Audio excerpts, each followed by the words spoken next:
Oke, selalu di video kali ini kan bulan Februari nih, kita dari Start and Light Youth Generation mau membahas tentang cinta. Kan sebentar lagi mau Valentine nih. Nah, di cinta itu kan kita mengenal istilah bucin. Ya, atau apa sih bucin itu? Jadi kita tanya dulu ke teman-teman ya. Itu bakal jadi kayak budak cinta gitu. Bucin itu singkatan dari budak cinta. Bucin itu setahu aku kepanjangan dari budak cinta. Orang yang lagi bucin itu mesti biasanya menuruti apa yang diomongin sama si doi. Shana Andre. Bucin adalah ketika seseorang, panjangannya apa? ya bucin itu budak cinta. Orang udah tau lah itu apa. Budak cinta dimana kita lagi senang-senangnya sama si doi, merasa jadi budak cinta. Mau melakukan apa saja asalkan disuruh oleh orang yang dicintainya.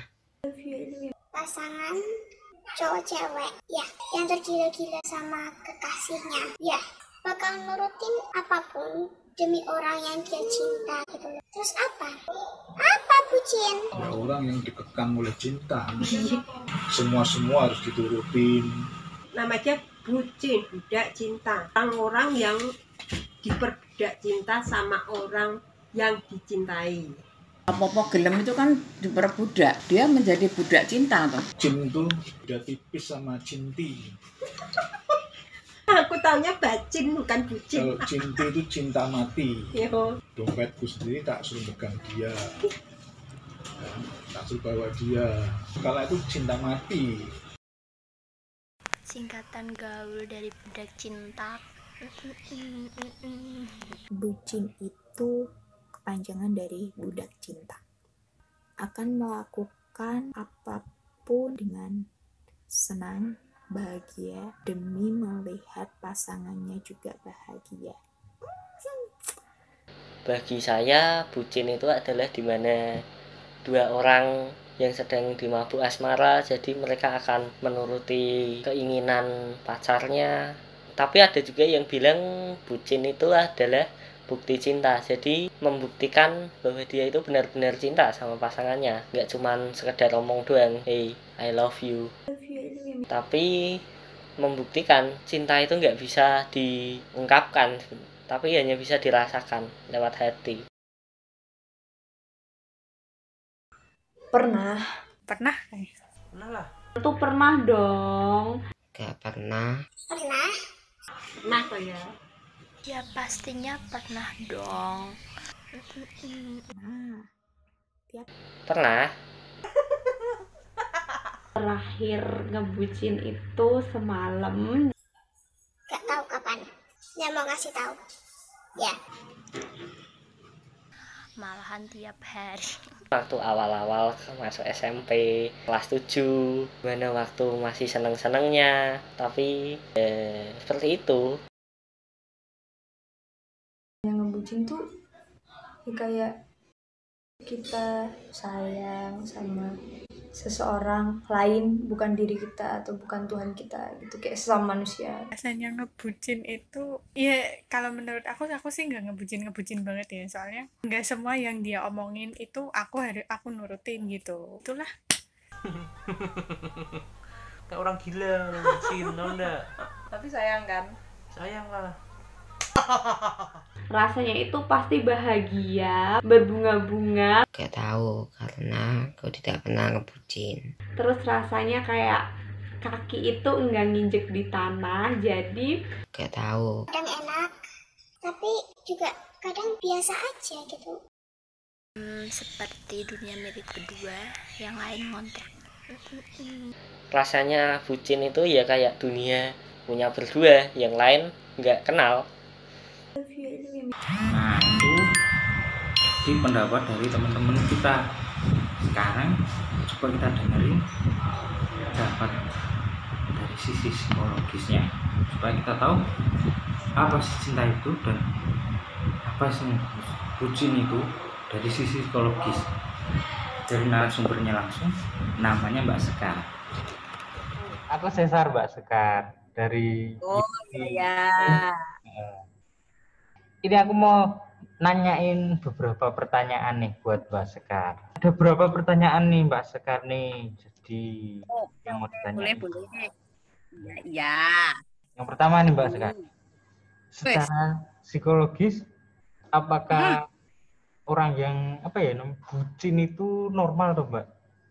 Kalau normal itu sampai sebatas mana sih tingkat normalnya? Oke, ngomongin normal ya. Normal itu sebenarnya kenormalan itu pada umumnya gitu ya maksudnya. Jadi misalnya gini, kalau semuanya jadi bucin, maka itu jadi normal. Oh, iya. Normal gitu ya. Tapi aku lebih seneng ngomongnya ini, wajar enggak sih gitu ya. Dalam batas-batas tertentu mungkin kita bisa permakluman ya. Karena kan orang jatuh cinta. Ngomong-ngomong udah ada pacar belum nih? Aku belum. Tapi pernah jatuh cinta ya langsung ngumpet. Sekalian iklan. Jadi Bapak Ibu nanti ya ini calon mantu ya, bagus gitu dong iklannya. Oke, jadi maksudnya gini, Nek, normal itu menurut tataran siapa? Karena kadang-kadang kenormalan bisa bergeser berdasarkan kesepakatan ya, kayak kesepakatan gitu deh. Tapi kalau saya ngomongin soal wajar, ya bisa dibilang ada kewajaran di taraf-taraf tertentu. Tapi itu akan berbahaya kalau udah bucin banget lah gitu. Oh, gitu ya, Pak ya. Terus apa yang terjadi gitu kalau orang udah dibutakan gitu cintanya? Nah, coba kamu merem. Nah, udah. Merek mau merem nih? Oh, merem. Udah merem. Udah merem. Nah, apa yang terjadi? Gelap. Nah, itu. Namanya buta kan nggak ngelihat. Udah melek lagi? Udah melek belum? Udah ya? Namanya buta itu kan nggak melihat. Jadi gelap cintanya, jadi ya nggak pakai logika gitu, kayak Agnes Monica itu loh yang bilang cinta ini itu zaman saya, kamu tahu nggak? Tahu. Nggak pakai. Oh, tahu ya lagu ya, terus sambil joget-joget gitu ya. Itu kan katanya cinta itu nggak pakai logika. Cinta dibutakan cinta atau cinta buta ya, jadinya kita nggak berpikir jernih. Apapun akan kulakukan untukmu sayang gitu. Gitu. Walaupun misalnya merugikan diri kita gitu ya. Nah, itu akan dilakukan. Nah, jadi gelap lah, jadi nggak bisa berpikir logis ya. Ya nggak sehat sih, sehat nanti lama-lama kalau gitu. Gitu ya. Terus apakah kondisi psikologis itu mengaruhi tingkat keparahan seseorang menjadi bucin atau malah sebaliknya ya, Pak ya? Bucin itu bisa mengaruhi kondisi psikologis kita gitu mungkin? Oh ya, bisa dua arah begitu. Jadi tingkat keparahan ya. Oke. Jadi kenapa seseorang bisa jadi bucin? Itu kan pasti ada faktor di belakangnya dong. Ya kan? Nah, salah satunya kondisi psikologis dia. Gitu. Atau kepribadiannya dia lah, tipenya dia. Jadi itu bisa mempengaruhi. Yang kayak apa sih biasanya tuh orang-orang yang nggak pedean kayak gitu ya. Itu yang atau misalnya penilaian dirinya nggak bagus. Gitu. Misalnya dia anggap dirinya nggak berguna. Dirinya tuh aku bukan siapa-siapa misalnya gitu ya. Aku hanyalah butiran debu misalnya gitu ya. Dia ngerasa dirinya tidak benar. Itu tuh biasanya akan merasa bahagia, berharga kalau dia melakukan sesuatu yang untuk orang lain yang dia cintai tentunya. Walaupun itu merugikan dirinya. Misalnya cowoknya atau ceweknya bilang, ayo jalan yuk gitu. Padahal misalnya dia mau ada ujian misalnya gitu ya. Ya, dia akan ngorbanin. Bahkan ada yang waktu itu saya pernah dampingin ya, dia nggak ngelanjutin gitu karena mau ngikutin cowoknya. Jadi ya udah ikut aja, cowoknya mau kemana ikut gitu. Akhirnya tadinya mau masuk ke universitas A jadi nggak jadi, hanya karena pengen ngikutin cowoknya misalnya gitu ya. Nah ini karena dia ada rasa, ternyata begitu konseling ya ada rasa bahwa ya dia nggak bisa sendiri gitu. Ada perasaan saya tuh nggak bisa sendiri, saya tuh nggak bisa, kalau ya memang nggak bisa sendiri harus ada laki-laki gitu. Nah ternyata usut punya usut, setelah ada konselingan beberapa kali ya ketahuan bahwa ada masa lalunya. Jadi masa lalu sebenarnya bisa mempengaruhi ini juga gitu loh. Dan rasa-rasa yang pernah ada dulu juga bisa mempengaruhi. Tapi apa bisa sebaliknya, misalnya kayak tadinya nggak apa-apa gitu ya. Terus jadi bucin gitu ya. Itu bisa aja abis itu dia jadi punya gangguan psikologis juga ada. Biasanya yang sering saya temui itu gagal move on itu loh. Oh, gagal move on itu. Gimana? Bisa jadi gagal move on itu gimana? Lah, ya kan saking bucinnya. Oh iya. Begitu ditinggal tuh jadi kayak ngunci gitu perasaannya. Jadi dia susah move on. Wah itu datang ke ruang konseling saya terus malah mikirnya sampai hidupku nggak ada artinya lagi Mbak. Waduh, ntar dulu nih kena putus cinta. Wah. Jadi kadang-kadang itu juga bisa membuat kondisi psikologis, gangguan gitu ya. Gitu. Jadi bisa dua Mas Cesar, bisa kondisi psikologisnya mempengaruhi keparahan bucinnya. Jadi mungkin semakin nggak percaya diri, semakin dia menganggap dirinya itu punya negatif feeling soal dirinya, penilaian dirinya jelek, itu dia akan semakin parah lah, semakin gantungin dirinya untuk orang lain, gitu. Dan bisa juga kebucinan itu membuat ada kondisi mental tertentu, bahkan gangguan cemas, depresi, gangguan stres ya, tekanan berat, gangguan penyesuaian, gangguan konsentrasi, sampai gangguan tidur bisa terjadi. Gitu. Berarti bucin itu bisa menyebabkan dampak negatif juga ya? Bisa melukai mental juga, benar? Itu arahnya bisa sampai ada gangguan kejiwaan itu, dan bisa psikosomatis ya, misalnya kayak pusing atau asam lambung naik, bisa ke fisik, bisa atau ya pusing nggak sembuh misalnya gitu ya, mikirin pacarnya terus misalnya gitu ya. Nah, itu bisa psikosomatis juga. Terus adakah tanda-tandanya yang perlu diwaspadai gitu, Mbak? Kalau itu udah mulai parah gitu. Oke. Biasanya sih yang saya amati gini, kalau misalnya ciri-ciri atau ngeciriin orang-orang yang bucin tuh ya tadi tuh yang kamu tanyain itu, yang terbutakan oleh cinta gitu. Jadi ngerasa bahwa pasangannya itu yang paling oke deh gitu. Apapun yang dia lakukan kayaknya bener semua di matanya dia. Jadi walaupun orang udah ngomong jangan nama itu loh, itu orangnya kasar kayak gitu ya. Terus dia udah pernah dipukul juga, ya tetap aja dia bilang, wah dia orang yang terbaik misalnya gitu ya. Saking bucinnya gitu. Gitu. Terus yang saya amati juga ya kayak everything I'll do it for you lah gitu, kayak lagunya Matahari itu loh. Iya. Nah itu jadi kayak mengorbankan apapun untuk orang yang dicintainya ini. Termasuk dirinya loh. Bahkan dia sampai termasuk dirinya, bahkan menyakiti dirinya, dia nggak, duitnya juga misalnya dia nggak cukup, terus pacarnya minta beliin, sayang buktikanlah cintamu misalnya ya, beliin aku tas Louis Vuitton ya gitu ya, kan mahal banget tuh, tapi tetap aja dibeliin, sampai ngutang-ngutang gitu ya. Itu juga bisa sampai jadi berkorban apapun walaupun misalnya nggak masuk akal kayak tadi itu. Nah, itu akan dilakukan.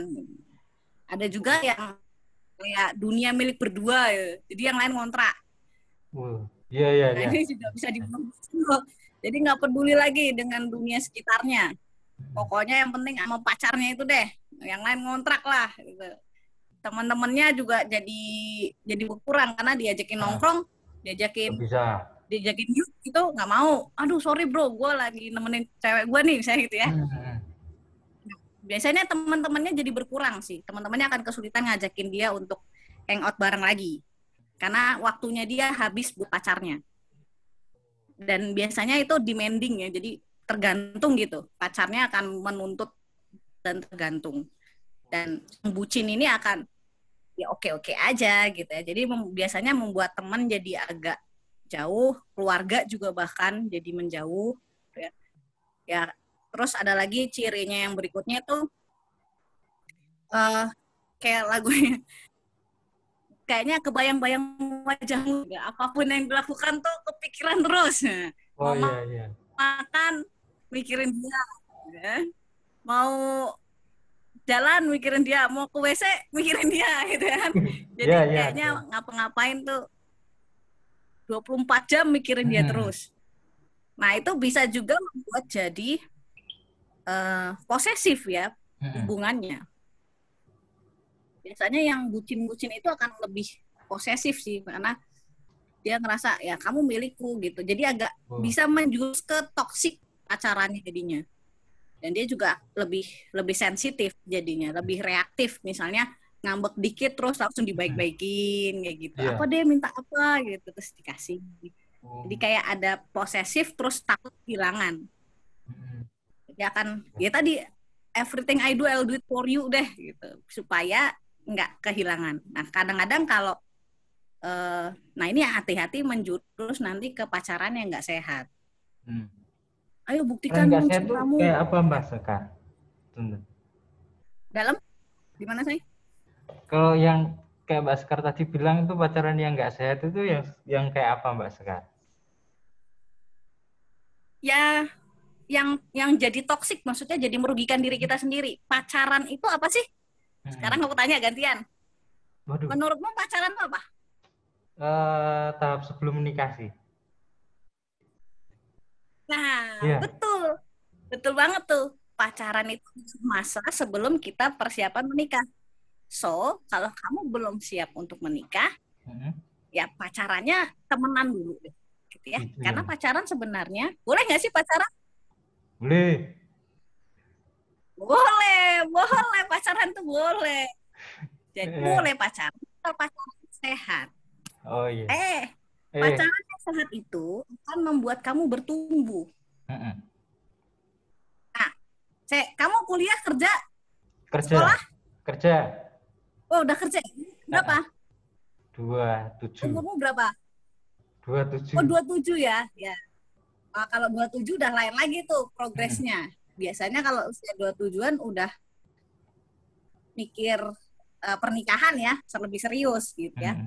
Tapi kok yang lebih muda lagi biasanya akan pacarannya adalah kenalan dulu nih. Nah, pacaran yang sehat adalah pacaran yang bisa membuat kamu bertumbuh dan kamu bisa mengenali pasangan. Karena tujuannya ingat tadi tujuannya mempersiapkan pernikahan. Gitu. Nah, kalau misalnya jadi bucin, ini bikin jadi toksik atau nggak sehat. Bikin jadi racun lah, kamu jadi nggak. Bahkan kamu tadi kan ada mengorbankan diri sendiri nih, semuanya buat dia gitu. Membuat kamu malah jadi nggak berkembang. Gitu ya. Nah, ini kan pacarannya nggak sehat. Mengorbankan apapun, walaupun misalnya kamu, prinsip kamu bilang, oh enggak, misalnya gini deh, prinsipnya no sex before marriage gitu ya. Tapi terus bukti cintamu dong gitu kan kadang-kadang ada tuh yang bilang begitu. Nah, terus dia jadi lupa kayak prinsipnya.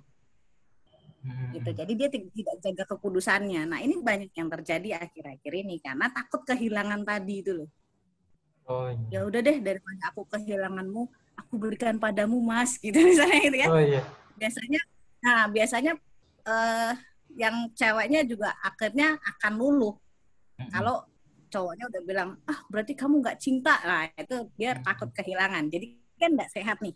Padahal tadi kan seperti kamu bilang, tujuannya adalah supaya mempersiapkan perkawinan. Iya. Itu, apalagi? Terus yang terakhir, Pak. Tapi kamu termasuk yang bucin nggak? Enggak dong. Nah, kamu termasuk yang bucin nggak? Apa? Gimana Mbak Sekar? Termasuk yang bucin apa enggak? Siapa? Termasuk yang bucin nggak? Enggak. Kamu? Enggak. Ya. Oke. Gimana apalagi? Yang terakhir nih Mbak Ska, yang terakhir. Terus kalau udah terlanjur orang-orang yang sudah terlanjur bucin itu, yang udah berhubungan itu, ada nggak tipsnya buat mengatasi itu? Yang udah terlanjur gitu. Yang sudah terlanjur ya, tapi sadar ya. Sadar. Itu sadar dulu, Mas. Sadar kalau itu tuh nggak sehat. Karena yang saya temui biasanya nggak pada sadar. Oh. Jadi dia nggak sadar kalau perilakunya itu bikin nggak sehat dia, karena itu tadi sudah dibutakan oleh cinta. Iya. Loh ini kan pengorbanan gitu. Ada yang pernah bilang tuh dalam forum diskusi yang lain, bilang loh, Mbak ini kan pengorbanan, gitu. Nggak apa-apa dong. Kita kan belajar buat orang lain. Iya. Bagus dong. Nah dia nggak sadar. Kalau dia kemudian, oh saya kayaknya ada nih ciri-ciri itu sadar, bagus, itu udah poin bagus tuh, berarti kan dia mau berubah. Terus gimana nih? Nah pertama itu diri sendiri dulu, maksudnya gini, jadilah diri sendiri, hargailah dirimu sendiri. Lalu balik lagi sebenarnya, kamu itu pacaran buat apa sih? Gitu. Apakah, soalnya bedanya tipis Mas, antara bucin sama kita benar-benar nunjukin bahwa itu sayang kita ke dia. Iya. Yang bisa tahu sebenarnya bedanya yang motivasinya gitu loh. Motivasinya apa nih? Kalau kita introspeksi deh. Kalau misalnya ada motif kita yang nggak mau kehilangan dia, dalam arti ya aku nggak bisa tanpamu gitu ya, dalam sisi negatif kayak tadi yang saya ceritain. Yang pernah konseling sama saya, dia nggak bisa sendiri gitu karena ngerasa dirinya tuh harus ada orang lain. Ini kan dirinya yang salah, nilai dirinya ada yang nggak tepat. Gitu. Nah itu dulu. Jadi pertama, jadilah dirimu sendiri, hargailah dirimu dan pede aja. Kita memang butuh orang lain, tetapi tidak tergantung banget gitu. Itu dulu satu. Diri sendiri dulu nih. Milikilah nilai yang benar tentang diri sendiri. Ya, kalau kita ngomongin di Salt and Light ya, kita masih tahu bahwa siapa sih jati diri kita. Kita ini anak Tuhan, gitu ya. Nggak ada yang bisa ubah itu, begitu kamu percaya Yesus ya kamu anak Tuhan. Nah, itu jadi diri kita.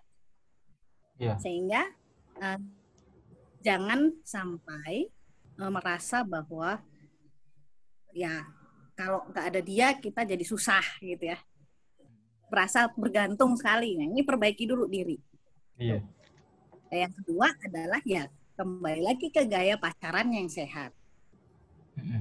Balik lagi ke prinsip-prinsip bahwa ya pacaran itu untuk mengenali pasangan, saling mendukung. Jadi saling ya, bukan silang gitu, bukan melarang, menghambat gitu, tapi saling percaya, saling mengasihi, memberi kesempatan dia bertumbuh, menghargai dia, berusaha untuk komunikasi dua arah, nggak cuman mauku aja, dengerin dia. Ya, pacaran gaya-gaya pacaran anak Tuhan yang sehat lah, tetap jaga kekudusan, gitu ya, supaya kita tidak terjebak dalam toxic relationship, jadi bucin itu tadi. Gitu. So hati-hati ya. Itu loh. Udah Mbak Sekar, itu aja. Iya, apalagi. Udah Mbak Sekar. Itu aja dulu sih Mbak Sekar. Nanti mungkin kalau ada lagi bisa tanya-tanya. Bisa, sip. Bilang aja. Anytime ya. Ya, kasih Mbak Sekar. Ya, sama-sama. Salam. Nah, udah denger kan tadi penjelasan dari Mbak Ska. Sekarang biar tambah nggak tersesat lagi, kita dengar dari sisi rukun Tuhannya. Oke, simak terus videonya ya. Halo Pak Di. Halo, selamat malam. Ini Pak, ini kan bulan Februari ini mau mendekati Valentine nih Pak. Jadi kita mau tanya-tanya itu tentang cinta Pak. Ya boleh. Ya. Boleh. Jadi Apa gini, itu ya? ya. Jadi kalau menurut Alkitab nih Pak atau firman Tuhan, ada nggak sih Pak pandangan tentang orang yang bucin sendiri atau bagaimana sih penjelasannya tentang Alkitab tentang cinta itu? Maksudnya cinta laki-laki dan perempuan ya? Iya Pak. Oh. Ya, cinta itu kan banyak mukanya ya. Banyak bentuknya, banyak mukanya. Nah, seringkali orang atau remaja yang menjelang dewasa itu salah di dalam melihat muka atau topengnya cinta itu. Ya kalau kita kenal cinta yang paling benar itu kan ya cinta yang agape ya, artinya cinta yang tulus, cinta yang tidak menuntut, ya, cinta yang rela berkorban untuk sesamanya, cinta yang memberikan kemerdekaan, bukan memperbudak, gitu ya. Ya sebetulnya definisi cinta yang ada di dalam Korintus yang Tuhan sudah berikan kepada kita itu dan Tuhan sudah contohkan sebetulnya itu adalah kasih atau cinta yang sesungguhnya, cinta yang murni. Tapi kan cinta agape itu begitu sulit ditemukan di dunia. Dan dia berubah bentuk atau bukan berubah bentuk sih ya, tapi dia memiliki wajah-wajah yang lain cinta ini, di samping ada yang kasih yang tulus seperti cinta Tuhan kepada kita yang mau berkorban bahkan mengorbankan nyawanya. Nah, firman Tuhan juga katakan tidak ada kasih yang lebih besar daripada kasih seorang sahabat yang mengorbankan nyawanya untuk sahabat-sahabatnya. Artinya Yesus sudah berkorban buat kan pacarnya daripada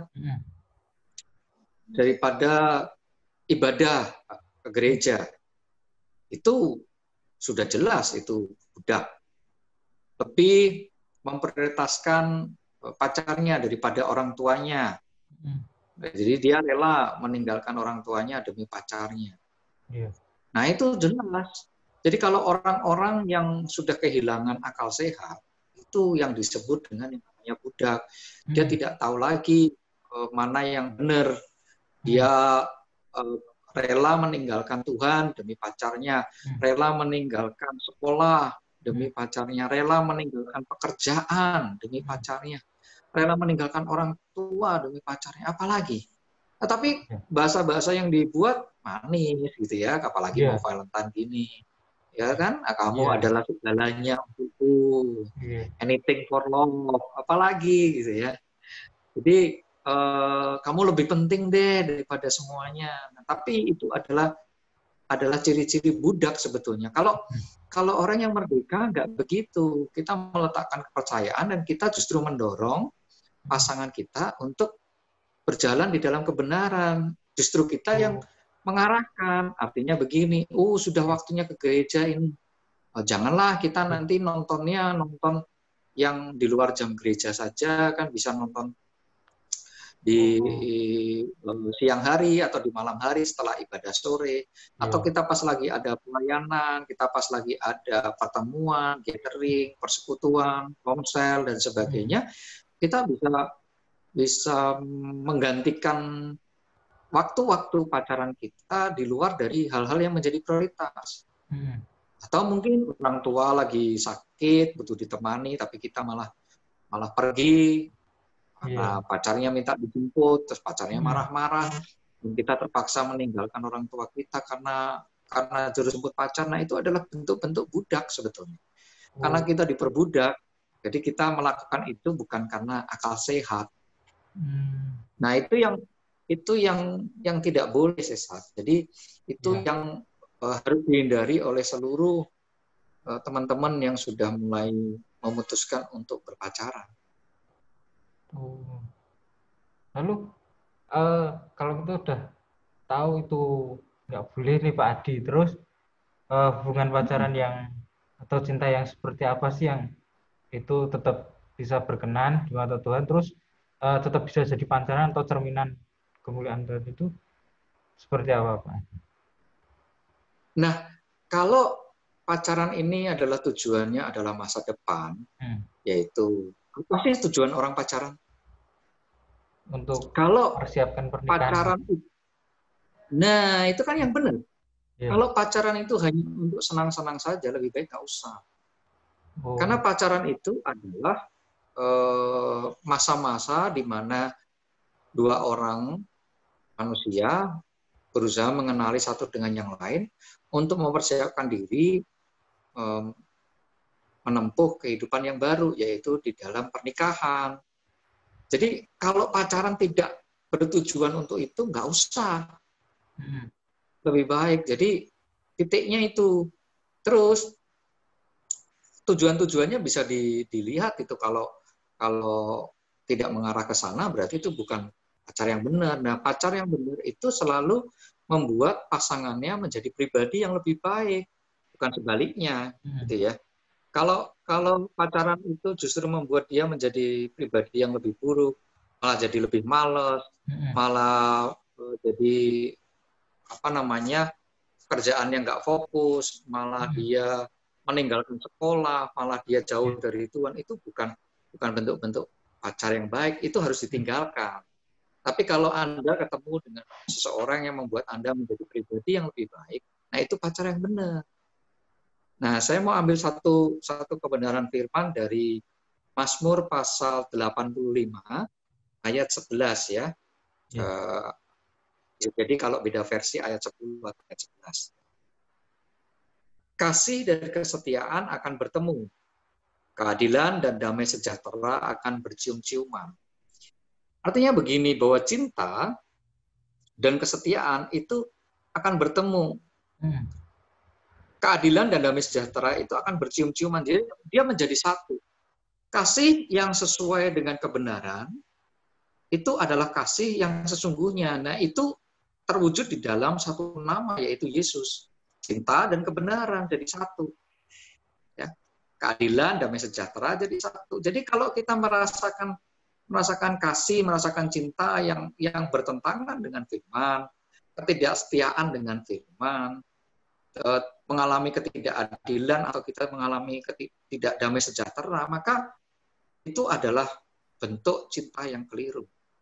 Nah, itu harus segera ditinggalkan supaya Anda mendapatkan jalan yang benar sesuai dengan apa yang sudah Yesus gambarkan dan Yesus berikan contoh standar-standar cinta yang sesuai dengan Alkitab. Iya. Lalu untuk kan kita udah bisa nih bedain mana cinta yang benar, mana yang salah, itu yang masih diperbudak. Terus tapi kadang-kadang banyak orang itu kadang ya memang cinta itu bisa datang ke siapa saja sih Pak, cuman kadang ada yang dia jatuh cinta terus mungkin jadi budak, tapi pada orang yang punya iman yang berbeda gitu kan, kita beda iman gitu loh Pak. Nah itu termasuk salahkah tuh? Jelas. Karena begini, memang yang namanya jatuh cinta itu kan tadi yang kita bahas bahwa itu tidak disengaja gitu ya. Bolehlah jatuh, namanya juga jatuh. Tapi kan harus cepat-cepat sadar. Kalau kita jatuh, Tuhan inginkan kita segera bangkit. Makanya kata yang paling tepat itu adalah membangun cinta. Nah, pada waktu membangun cinta itu gunakan nalar. Nah, kalau nalar nggak bisa atau nggak ketemu jalannya, gunakan firman Tuhan. Karena firman itu adalah kompas atau pelita. Ya, nalar itu adalah jalan. Kita mau jalan nih, mau kemana nih. Tapi kalau kita nggak ngerti jalannya, gelap nih, buka firman. Karena firman itu adalah pelita bagi kakiku dan terang bagi jalanku. Nah, situ kita akan tahu jalan mana yang harus diambil.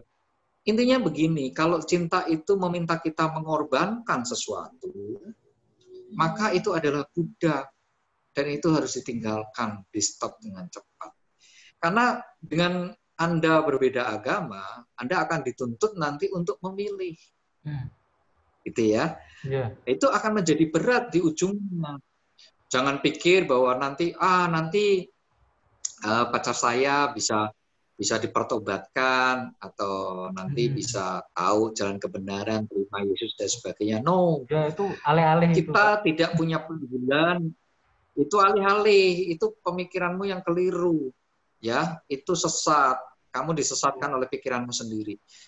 Anda tidak dipanggil untuk menuai jiwa-jiwa. Jadi jangan menggunakan sarana cinta untuk melakukan itu. Itu keliru. Nah, nanti malah akan menjadi kesengsaraan pada waktu itu dilakukan, sehingga Anda akan ketemu harus memilih mana. Nah, kalau sudah memilih ini nggak enak. Nah, kalau Anda meninggalkan apa yang menjadi prioritasmu, jelas itu budak. Karena kita sudah kehilangan prioritas. Kita udah tahu bahwa Tuhan itu adalah prioritas yang pertama dan utama di atas segalanya. Kan gitu ya. Jadi nggak usahlah dipertentangkan itu untuk menjadi sebuah pilihan. Ngapain? Karena memang ini bukan pilihan. Ya, jadi sebaiknya dihindari itu.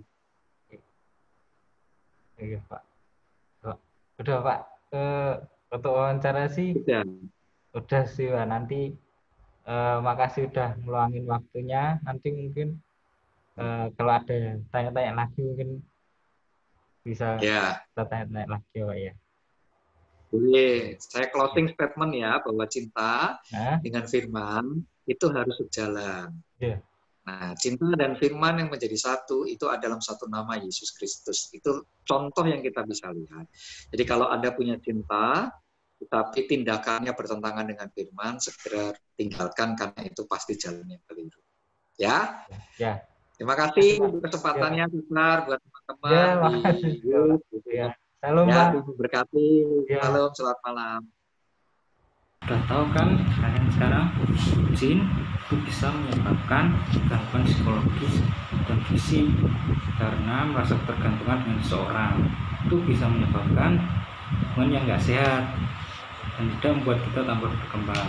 Hubungan yang sehat adalah sebuah hubungan yang membuat kita tambah berkembang dan bisa membuat kita tambah termotivasi lagi.